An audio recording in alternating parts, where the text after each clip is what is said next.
The availability of 3D printing to schools, which is brand new because the technology has come down in price and the machines have gotten a lot smaller. So now we can introduce kids to this very important skill early on and have their thought process be, I'm not relegated to what's available right now, I can print something new. Who are your biggest customers and what are they using this for? Today, most of our customers are in transportation, recreation, consumer, and our new customers are educators in schools. I think the big pinch points that we have are cost, time, and access. Students often like to work after hours. Right now, we just don't have the staff set up for that, which is a shame. And students already have other things they need to do.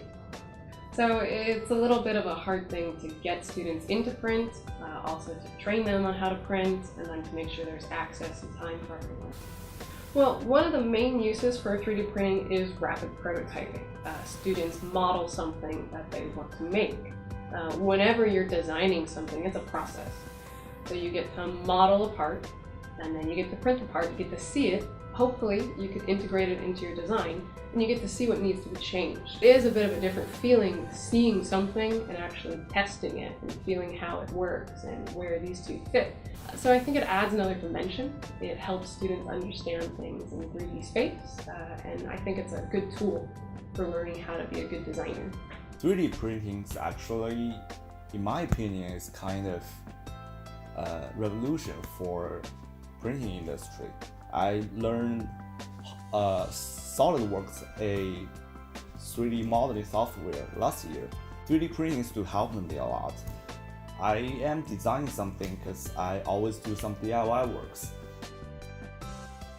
Like this computer case, I would design with SolidWorks and print some of its part out with 3D printers, and actually it works pretty well.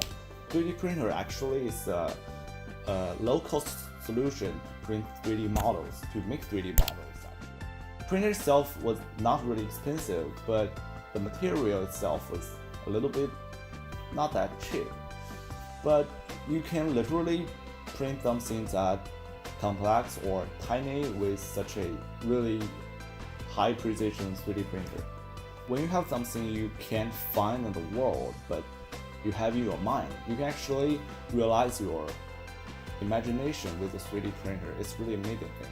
Based on the responses given by teachers and students, we can see that there is a correlation to how 3D printing is beneficial for education. Despite a few drawbacks such as the cost or accessibility, one can see that the positives outweigh the cons.